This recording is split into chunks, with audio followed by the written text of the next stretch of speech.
പോഡ്കാസ്റ്റിലൂടെയൊക്കെ നിങ്ങൾ എന്ത് മെസ്സേജാണ് സൊസൈറ്റിക്ക് കൊടുക്കാൻ ഉദ്ദേശിക്കുന്നത്? ഇതൊക്കെ നോർമലൈസ് ചെയ്യേണ്ട കാര്യമുണ്ടോ? ഇതിനെ നിങ്ങൾ പോഡ്കാസ്റ്റിൽ ഇങ്ങനെ ഒരാളെ വിളിച്ച് വരുത്തി പോഡ്കാസ്റ്റ് ചെയ്യുന്ന സമയത്ത് ഇത് ഗ്ലോറിഫൈ ചെയ്യുകയല്ലേ എന്ന് തുടങ്ങിയിട്ടുള്ള കമന്റുകൾ ഉണ്ടായിരുന്നു. സംസ്കാരത്തെ ബാധിക്കും എന്നൊക്കെ പറയുന്നത് വളരെ ബാധിച്ചമാണ്.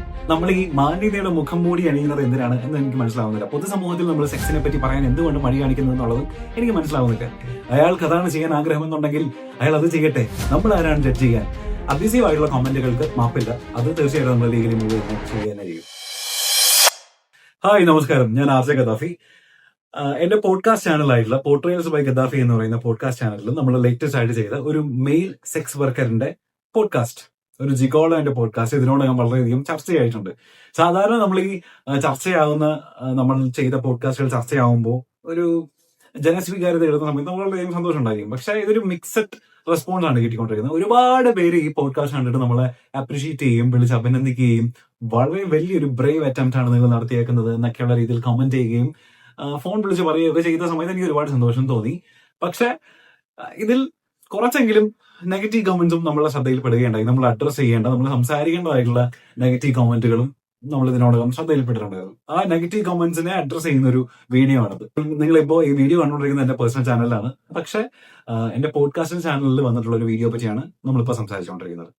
അതിൽ ഏറ്റവും കൂടുതൽ വന്നിട്ടുള്ള ഒരു കമന്റ് ഇതൊരു ഫാബ്രിക്കേറ്റഡ് സ്റ്റോറിയാണ് എന്നുള്ളതാണ്. ഇതുപോലെ ഒന്നും ഇവിടെ നടക്കണില്ല, അല്ലെങ്കിൽ നമ്മൾ സ്ക്രിപ്റ്റ് ചെയ്ത് എനിക്കറിയാവുന്ന ഒരാളെ വെച്ചിട്ട് ഞാൻ പ്ലാൻ ചെയ്ത ഒരു സ്ക്രിപ്റ്റഡ് പോഡ്കാസ്റ്റ് ആണ് ഇതെന്നുള്ള രീതിയിലാണ് ഒരു കമന്റ്.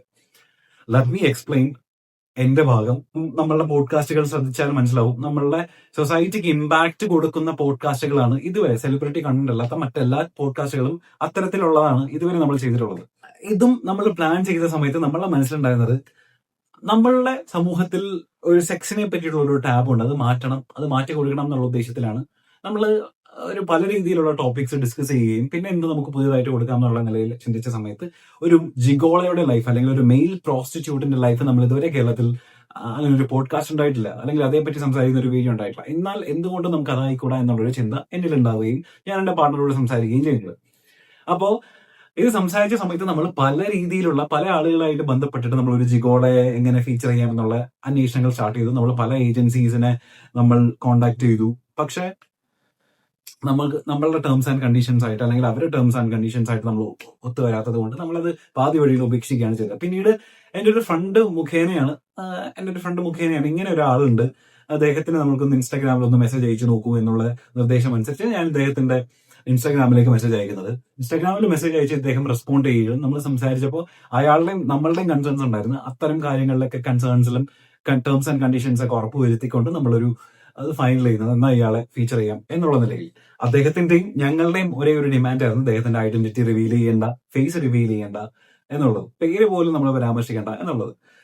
അങ്ങനെ നമ്മളുടെ പോഡ്കാസ്റ്റ് ചെയ്യുന്നു, അത് എയർ ചെയ്യുന്നു. അപ്പോഴാണ് എല്ലാവരും വന്ന് ഇതേപ്പറ്റി ഇങ്ങനെ ഒരു ഫാബ്രിക്കേറ്റഡ് സ്റ്റോറിയാണ് എന്നുള്ള കാര്യം നമ്മളുടെ കമന്റിലൂടെ ഇവര് ഉയർത്തിപ്പിടിച്ച് കാണിക്കുന്നത്. അങ്ങനെ ഒരു കമന്റ് വരുന്നത് തീർച്ചയായിട്ടും സ്വാഭാവികമാണ്. കാരണം നമുക്ക് ഭൂരിഭാഗം ആൾക്കാർക്ക് അതിനൊരു കേട്ട് കേൾവില്ലാത്ത കാര്യമാണ് ജിഗോളോ എന്ന് പറയുന്ന ഒരു term, male sex worker. Actually Chennai പോലുള്ള സ്ഥലത്ത്, ബാംഗ്ലൂർ പോലുള്ള സമയത്ത്, നമ്മളുടെ കൊച്ചിയിൽ അത് വളരെ സർവ്വസാധാരണമായിട്ടുള്ള ഒരു കാര്യമാണ്. അതായത് നിങ്ങൾ കൊച്ചിയിൽ ജീവിക്കുന്ന ആൾക്കാരാണെന്നുണ്ടെങ്കിൽ, അല്ലെങ്കിൽ നിങ്ങൾ ഡേ ടു ഡേ ലൈഫിൽ നിങ്ങൾ അത്യാവശ്യം ന്യൂസ് ഫോളോ ചെയ്യുന്ന ആൾക്കാരാണെന്നുണ്ടെങ്കിൽ ഇത് വളരെ കോമൺ ആണെന്നുള്ള കാര്യം നിങ്ങൾക്ക് മനസ്സിലാവും. കാരണം ഇവിടെ ഉള്ള പല മുന്തിയ ഹോട്ടലുകളിലും ഇത്തരം കാര്യങ്ങൾ നടക്കുന്നുണ്ട്, ഇത്തരം ആളുകൾ വരുന്നുണ്ട്, ഇത്തരം സർവീസസ് ഇവിടെ വളരെ അബണ്ടന്റ്ലി നടക്കുന്നുണ്ട് എന്നുള്ള കാര്യം നിങ്ങളുടെ അറിവില്ലായ്മ കൊണ്ട് നിങ്ങൾ പറയുന്നതാണ്. അപ്പോ ഇത് ഇത്തരം കമന്റുകൾക്കുള്ള മറുപടി ഇതാണ്. ഒട്ടും ഫാബ്രിക്കേറ്റഡോ സ്ക്രിപ്റ്റഡോ അല്ല. നമ്മൾ ഓഫ് കോഴ്സ് നമുക്ക് അദ്ദേഹത്തിന് ചോദ്യങ്ങൾ നേരിട്ട് തന്നെ കൊടുക്കണം എന്നുള്ളത് അദ്ദേഹത്തിന്റെ ഡിമാൻഡ് ഉണ്ടായിരുന്നു. നമ്മൾ ആ ചോദ്യങ്ങൾ തീർച്ചയായും ഡിസ്കസ് ചെയ്തിരുന്നു അയാളോട്. അയാൾക്ക് ഓക്കെ ആയിട്ടുള്ള കാര്യങ്ങൾ മാത്രമേ നമ്മൾ ഇതിൽ സംസാരിച്ചിട്ടുള്ളൂ. പക്ഷെ ഇതൊരു സ്ക്രിപ്റ്റഡോ ഫാബ്രിക്കേറ്റഡോ ആയിട്ടുള്ള കോണ്ടന്റ് അല്ല. നെഗറ്റീവ് കമന്റ്സിൽ ഏറ്റവും കൂടുതൽ പ്രൊജക്ട് ചെയ്തിരിക്കുന്ന ഒരു കമന്റ് ആയിരുന്നു. അതായത് ഈ പോഡ്കാസ്റ്റിലൂടെയൊക്കെ നിങ്ങൾ എന്ത് മെസ്സേജാണ് സൊസൈറ്റിക്ക് കൊടുക്കാൻ ഉദ്ദേശിക്കുന്നത്? ഇതൊക്കെ നോർമലൈസ് ചെയ്യേണ്ട കാര്യമുണ്ടോ? ഇതിനെ നിങ്ങൾ പോഡ്കാസ്റ്റിൽ ഇങ്ങനെ ഒരാളെ വിളിച്ച് വരുത്തി പോഡ്കാസ്റ്റ് ചെയ്യുന്ന സമയത്ത് ഇത് ഗ്ലോറിഫൈ ചെയ്യുകയല്ലേ എന്ന് തുടങ്ങിയിട്ടുള്ള കമന്റുകൾ ഉണ്ടായിരുന്നു. അതിനോട് പ്രതികരിക്കാനുള്ള ഒരു കാര്യം എന്താണെന്ന് വെച്ചാൽ, ഇതിലെന്താ അബ്നോർമൽ ആയിട്ടുള്ളത് എന്നുള്ള കാര്യം എനിക്ക് മനസ്സിലാവുന്നില്ല. ഇത് വളരെ നോർമൽ ആയിട്ടുള്ള ഒരു കാര്യം തന്നെയാണ്.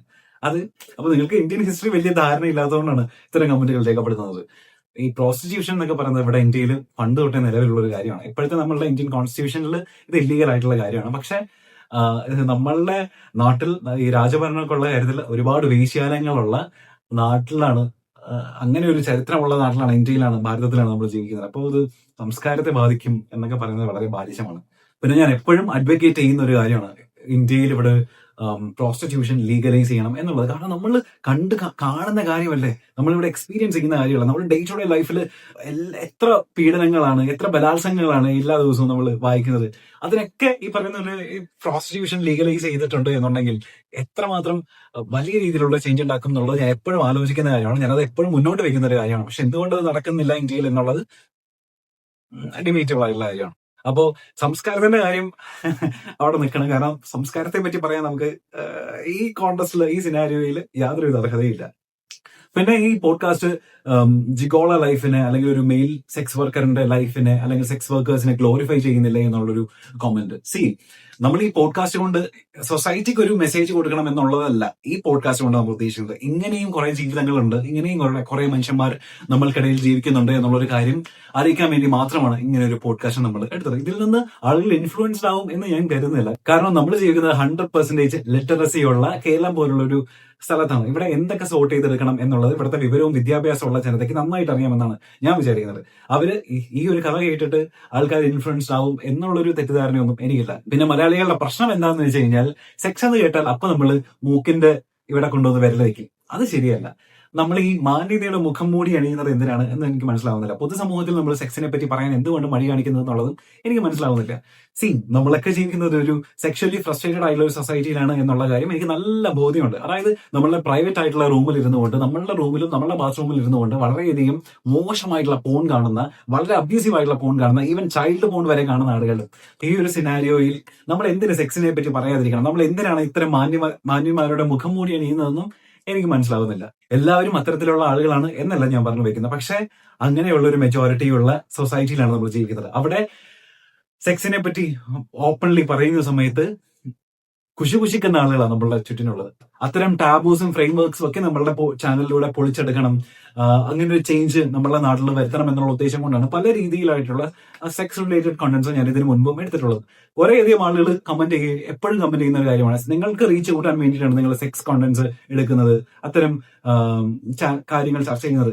റീച്ചിനേക്കാൾ അപ്പുറം ഞാൻ കാണുന്നത് ഇവിടെ ഒരു എഡ്യൂക്കേഷൻ കൊടുക്കേണ്ടതുണ്ട്, നമ്മൾ ആളുകളിലേക്ക് ഒരു ഇമ്പാക്ട് കൊടുക്കേണ്ടതുണ്ട് എന്നുള്ള ഉദ്ദേശം കൊണ്ടാണ് കൂടുതലും അത്തരം കോണ്ടന്റുകൾ നമ്മൾ ഹാൻഡിൽ ചെയ്തിട്ടുള്ളത്. ഇത്തരം കോണ്ടന്റ് എടുക്കുന്നതും അതുകൊണ്ടാണ്. പിന്നെ അയാളുടെ ജീവിതം ശരിയോ തെറ്റോ എന്നുള്ളത് നിശ്ചയിക്കാനോ ജഡ്ജ് ചെയ്യാനോ നമ്മൾ ആരാണ്? നമ്മൾക്ക് എന്ത് അർഹതയാണുള്ളത്? നമ്മൾക്കറിയില്ല അയാളുടെ ജീവിത സാഹചര്യം എങ്ങനെയായിരുന്നു, അയാൾക്ക് കിട്ടിയിട്ടുള്ള ഒരു ഓറിയന്റേഷൻ എങ്ങനെയായിരുന്നു, അയാളുടെ ലൈഫ് എങ്ങനെയാണ്, അയാളുടെ കാഴ്ചപ്പാട് എങ്ങനെയാണ്. ഓരോ ആളുകളും ഓരോ തരത്തിലല്ലേ. നമ്മൾ ഈ വിരൽ ചൂണ്ടുന്നത് നമ്മൾ എത്രമാത്രം നല്ലതാണ്, നമ്മളുടെ സ്വകാര്യ ജീവിതത്തിൽ നമ്മൾ എന്തൊക്കെ വൾണറബിലിറ്റീസ് ആണ്, എന്തൊക്കെ മോശപ്പെട്ട കാര്യങ്ങളാണ് ചെയ്യുന്നത് എന്നുള്ളത് ഒന്ന് സ്വയം പരിശോധിച്ചാൽ തീരാവുന്ന പ്രശ്നമേ ആക്ച്വലി ഇവിടെയുള്ളൂ. പിന്നെ നമ്മളുടെ വീഡിയോയിൽ താഴെ വന്ന് വളരെയധികം അബ്യൂസീവ് ആയിട്ടുള്ള കമന്റ് രേഖപ്പെടുത്തിയ സുഹൃത്തുക്കൾക്കായിട്ടുള്ള ഭാഗമാണ് അടുത്തത്. അതായത് എന്നെ പറ്റിയും എന്റെ വീട്ടുകാരെ പറ്റിയും വളരെ അബ്യൂസീവ് ആയിട്ടുള്ള, വളരെ മോശപ്പെട്ടിട്ടുള്ള അലിഗേഷൻസ് പറഞ്ഞുകൊണ്ടുള്ള കമന്റുകൾ രേഖപ്പെടുത്തിയ സുഹൃത്തുക്കളുടെ പ്രത്യേക ശ്രദ്ധയ്ക്കാണ് ഇനി പറയുന്നത്. അതായത് എല്ലാവരുടെയും വീഡിയോക്ക് താഴെ പോയി കമന്റ് ചെയ്യുന്ന, അത് വളരെയധികം സാധാരണമാണ്. ഒരു ഫേക്ക് അക്കൗണ്ട് ഉണ്ടെങ്കിൽ എന്തും പറയാമെന്നുള്ള ഒരു ധൈര്യം ഉണ്ടെന്നുണ്ടെങ്കിൽ അതിന് നടക്കില്ല. കാരണം നമ്മൾ ഇതിന് ലീഗലി മൂവ് ചെയ്യുകയാണ് നിങ്ങൾക്കെതിരെ. അത് സൈബർ സെൽ എന്നുള്ള വളരെ എഫക്റ്റീവ് ആയിട്ടുള്ള ഒരു സിസ്റ്റം ഉള്ള സ്ഥലത്താണ് നമ്മൾ ജീവിക്കുന്നത്. ഇവിടെ നിങ്ങളുടെ IP അഡ്രസ്സ് കൊടുത്തു കഴിഞ്ഞാൽ, നിങ്ങളുടെ അക്കൗണ്ട് കൊടുത്തു കഴിഞ്ഞാൽ, നിങ്ങൾ ആരാണ്, നിങ്ങളുടെ ഫേക്ക് അക്കൗണ്ടിൽ നിന്ന് ആരാണ് അത്തരം കമന്റുകൾ ഇടുന്നത് എന്നുള്ളത് മനസ്സിലാക്കാൻ ഇവിടെ മണിക്കൂറുകൾ കൊണ്ട് സാധിക്കും. എന്റെ വളരെയധികം ഫാബ്രിക്കേറ്റഡ് ആയിട്ടുള്ള ഒരു ഫോട്ടോ പല മാധ്യമങ്ങളിലായിട്ട് സ്പ്രെഡ് ചെയ്ത ആൾക്ക് നേരെ നമ്മൾ ലീഗലി ഇതുപോലെ സൈബർ സെല്ലിൽ കംപ്ലൈന്റ് ചെയ്യുകയുണ്ടായിരുന്നു. അത് പിന്നീട് നമ്മൾ ഫോർവേഡ് ചെയ്യാറുന്നത് അയാൾ പേഴ്സണലി എനിക്ക് ഇൻസ്റ്റാഗ്രാമിൽ മെസ്സേജ് അയച്ചത് കൊണ്ടും വന്ന് കരഞ്ഞ് കാല് പിടിച്ച് മാപ്പ് അപേക്ഷിച്ചത് കൊണ്ടാണ്. അന്ന് ഞാനത് ലീഗലി മൂവ് ചെയ്യണം, അത് പബ്ലിഷ് ചെയ്യണം എന്ന് വിചാരിച്ച ആളാണ്. പക്ഷെ അന്നത്തെ ആ സിറ്റുവേഷൻ ഇനി ഉണ്ടാവണം എന്നില്ല. ഞാൻ അന്ന് ചെയ്ത ഏറ്റവും വലിയ മണ്ടത്തിന് അയാൾക്ക് മാപ്പ് കൊടുത്തതാണ്. കാരണം ചിലപ്പോൾ അന്ന് അത് പബ്ലിഷ് ചെയ്തിരുന്നെങ്കിൽ അയാളുടെ റിയൽ അക്കൗണ്ട് കാണിച്ചു കൊടുക്കുന്നത് വഴി ചിലപ്പോൾ കുറെയെങ്കിലും ഇത്തരം നെഗറ്റീവ് കമന്റുകൾ കുറയുമായിരുന്നു, അല്ലെങ്കിൽ കുറേയധികം ആളുകൾക്ക് ഇതൊരു മാതൃക ആകുമായിരുന്നു എന്ന് ഞാൻ ഇപ്പോൾ വിചാരിക്കുന്നു. പക്ഷെ ഇനി അങ്ങനെ ഒരു ഔദാര്യം ആരും പ്രതീക്ഷിക്കേണ്ടതില്ല. ഞങ്ങൾ വിചാരിക്കുന്നത് ഇത്തരം ഫേക്ക് അക്കൗണ്ടുകളിലും അവരുടെ റിയൽ ഫേസസും പബ്ലിക്കലി പബ്ലിഷ് ചെയ്യുന്ന രീതിയിലുള്ള ഒരു റീൽ തന്നെ ക്രിയേറ്റ് ചെയ്യാമെന്നുള്ളതാണ്. So hope it's on. ഇത്തരം സൈബർ ആയിട്ട് ബുള്ളിങ് ചെയ്യുന്ന അല്ലെങ്കിൽ മോശം കമന്റുകൾ പറയുന്ന അബ്യൂസീവ് ആയിട്ടുള്ള കമന്റുകൾ രേഖപ്പെടുത്തുന്ന ആൾക്കാർക്ക് ഈ പറയുന്ന പോലെ ഒരു മാതൃകയാകണം എന്നുള്ളത് എനിക്ക് ഭയങ്കര ആഗ്രഹമുണ്ട്. ഈ പറഞ്ഞ പോലെ ഒരുപാട് ഇൻഫ്ലുവൻസേഴ്സിന്, ഒരുപാട് കണ്ടന്റ് ക്രിയേറ്റ് ചെയ്യുന്ന ആൾക്കാർക്ക്, ഇത്തരം കമന്റുകൾ രേഖപ്പെടുത്തുന്ന ആൾക്കാർക്ക് കൊടുക്കാൻ വരുന്ന ഏറ്റവും വലിയ മാതൃക ഇങ്ങനെയായിരിക്കണം എന്നുള്ളത് കൊണ്ട് കൂടിയാണ് നമ്മൾ ലീഗലി ഇത് മൂവ് ചെയ്യുന്നത്. അപ്പോൾ അതിനി സാധാരണമായിട്ട് നമ്മൾ കണ്ടന്റ് ക്രിയേറ്റ് ചെയ്യുന്നവർക്ക് ഇതൊക്കെ ബാധകമാണ്, ഇതൊക്കെ നമ്മൾ കാണുകയും കേൾക്കുകയും ചെയ്യണം എന്ന് വിചാരിക്കുന്ന ആൾക്കാർക്ക് ഇതൊരു വലിയൊരു ഇൻസ്പിറേഷൻ ആവും എന്ന് തന്നെ ഞാൻ വിചാരിക്കുന്നു. ഇത്തരം മോശം കമന്റുകൾ വന്നതുകൊണ്ട് നമ്മൾ ഇനിയും ഇത്തരം കണ്ടന്റുകൾ എടുക്കില്ല എന്നുള്ള ഒരു മിഥ്യാധാരണയൊന്നും ആർക്കും വേണ്ട. നമ്മൾ ഇനിയും ഇത്തരം കാര്യങ്ങൾക്കെതിരെ സംസാരിച്ചുകൊണ്ടിരിക്കും, ഇത്തരം കാര്യങ്ങൾ നമ്മൾ കേൾപ്പിച്ചുകൊണ്ടേയിരിക്കും, ഇത്തരം കമന്റിനെതിരെ റിയാക്ട് ചെയ്തുകൊണ്ടേയിരിക്കും. ഇത്തരം നെഗറ്റീവ് കമന്റ്സിന്റെ കാര്യം പറയുന്നതിന്റെ കൂടെ തന്നെ ഒരു കാര്യം കൂടെ മെൻഷൻ ചെയ്യേണ്ടതുണ്ട്. അതായത് എന്റെ കൂടെ വന്ന വളരെ കൗതുകമുള്ള, വളരെ ചിരി ജനിപ്പിച്ച ഒരു കോമന്റ് എന്താന്ന് വെച്ച് കഴിഞ്ഞാൽ, ഇവിടെ മെയിൽ സെക്സ് വർക്കേഴ്സ് അല്ല, പ്രോസ്റ്റിറ്റ്യൂഷൻ അല്ല, ഇതിനപ്പുറം സംഭവിച്ചെങ്കിലേ അത്ഭുതമുള്ളൂ. കാരണം ഇവിടെ ഭരിക്കുന്ന LDF സർക്കാരല്ലേ എന്നുള്ളൊരു കമന്റ് നമ്മളെയൊക്കെ വളരെയധികം ചിരി വളർത്തിയിരുന്നു. എന്ത് വന്നാലും മുഖ്യമന്ത്രി രാജിവെക്കണമെന്ന് മറ്റേ സിനിമയിൽ പറയുന്ന പോലെ അതൊരു കമന്റ് ആയിപ്പോയി. അതിനും നമ്മളെ സർക്കാരിന്റെ മെഡലിലേക്ക് വെച്ചിരുന്ന ഒരു comment. It was quite interesting. പക്ഷെ ജസ്റ്റ് മെൻഷൻ. പിന്നെ സോഷ്യൽ മീഡിയയിൽ ഒന്ന് തെറി പറയുന്ന ബിരുദന്മാരോടാണ് അടുത്തത് പറയാനുള്ളത്. അതായത് ഇവിടെ ഉള്ള മലയാളികൾക്ക് എല്ലാവർക്കും തെറി അറിയാം. അതായത് തെറി ആരെങ്കിലും ഇനി പഠിപ്പിച്ചു കൊടുക്കേണ്ടതുണ്ട് എന്ന് ഞാൻ വിചാരിക്കുന്നില്ല. പക്ഷെ തെറി പറയണോ വേണ്ടയോ എന്നുള്ളത് ഒരാളുകളുടെ ചോയ്സ് ആയിരിക്കും, അല്ലെങ്കിൽ അവരുടെ സംസ്കാരമായിരിക്കും. ആ തെറി കമന്റ് ഇവിടെ കോട്ട് ചെയ്യാത്തത് അതെന്റെ സംസ്കാരം അല്ലാത്തത് കൊണ്ടും അതെന്റെ ചോയ്സ് അല്ലാത്തത് കൊണ്ടാണ്. അതല്ലാതെ തെറി എനിക്ക് അറിയാൻ മേലാത്തത് കൊണ്ടല്ല. ഇത്തരം കമന്റ് രേഖപ്പെടുത്തുന്ന ആളുകൾ എനിക്ക് മനസ്സിലാവും അതൊരു സെക്ഷൽ ഫ്രസ്ട്രേഷനിൽ നിന്നുണ്ടാവുന്നതാണ്, അല്ലെങ്കിൽ ഒരാളുടെ വളർച്ചയിൽ അത് തീർത്തും ഡൈജസ്റ്റ് ആവാത്ത രീതിയിൽ വരുമ്പോൾ ഉണ്ടാകുന്ന അമർഷത്തിൽ നിന്നാണ് അത്തരം കമന്റുകൾ വരുന്നതെന്ന് എനിക്ക് മനസ്സിലാവും. അപ്പോൾ അത്തരം ആളുകളോട് സഹതാപം മാത്രമേ ഉള്ളൂ. പക്ഷെ അബ്യൂസീവ് ആയിട്ടുള്ള കമന്റുകൾക്ക് മാപ്പില്ല. അത് തീർച്ചയായിട്ടും നമ്മൾ ലീഗലി മൂവ് തന്നെ ചെയ്യും. ചുരുക്കി പറഞ്ഞാൽ ഇത്രേ ഉള്ളൂ. നിങ്ങൾക്ക് കമന്റ് ചെയ്യുന്നതിലൊന്നും ഒരു കുഴപ്പമില്ലെന്നേ. പക്ഷെ അത് വളരെയധികം അൺഹെൽത്തി ആയിട്ട് നിങ്ങൾക്ക് നമ്മളോടുള്ള വിയോജിപ്പുകൾ രേഖപ്പെടുത്താവുന്നതാണ് കമന്റ് ആയിട്ട്. പക്ഷെ അൺഹെൽത്തി ആയിട്ടുള്ള ഇത്തരം അബ്യൂസീവ് ആയിട്ടുള്ള കമന്റുകൾ എന്റെ വീഡിയോക്ക് നിന്നല്ല, ഒരാളുടെയും വീഡിയോക്ക് നേരെ നിങ്ങൾ പ്രയോഗിക്കാതിരിക്കുക. നമുക്ക് ഇതുപോലെ സമ്പാദിച്ചു കൊണ്ടേയിരിക്കാം. ഈ പറഞ്ഞ ഇഫക്റ്റീവ് ആയിട്ടുള്ള, ഇമ്പാക്ട്ഫുൾ ആയിട്ടുള്ള പോഡ്കാസ്റ്റുകൾ ഇനിയും ചെയ്യണം എന്ന് തന്നെയാണ് എന്റെ ആഗ്രഹം. അത് ചെയ്തുകൊണ്ടേയിരിക്കും. അതൊക്കെ ആരൊക്കെ നിശബ്ദമാക്കാം എന്ന് വിചാരിച്ചാലും അങ്ങനെയൊന്നും ഉണ്ടാകുമെന്ന് എനിക്ക് തോന്നുന്നില്ല. നമ്മൾ ഇനി ഇത് തന്നെ ചെയ്യും. അപ്പോൾ ഇങ്ങനെ ഒരു പോഡ്കാസ്റ്റിന് തന്ന ജനസ്വീകാര്യതയ്ക്ക് ഞാൻ എല്ലാവരോടും ഒരുപോലെ നന്ദി പറയുന്നു. ഇത് ക്രിട്ടിസൈസ് ചെയ്ത ആൾക്കാർക്കും, ഹെൽത്തി ആയിട്ട് ക്രിട്ടിസൈസ് ചെയ്ത ആൾക്കാർക്കും ഒരുപാട് നന്ദി. പക്ഷെ വളരെ നെഗറ്റീവായിട്ട്, സംസ്കാരമില്ലാതെ, അബ്യൂസീവ് ആയിട്ടുള്ള, സെക്ഷുവലി കമന്റ് ചെയ്ത ആളുകൾക്ക് മാത്രം മാപ്പില്ല.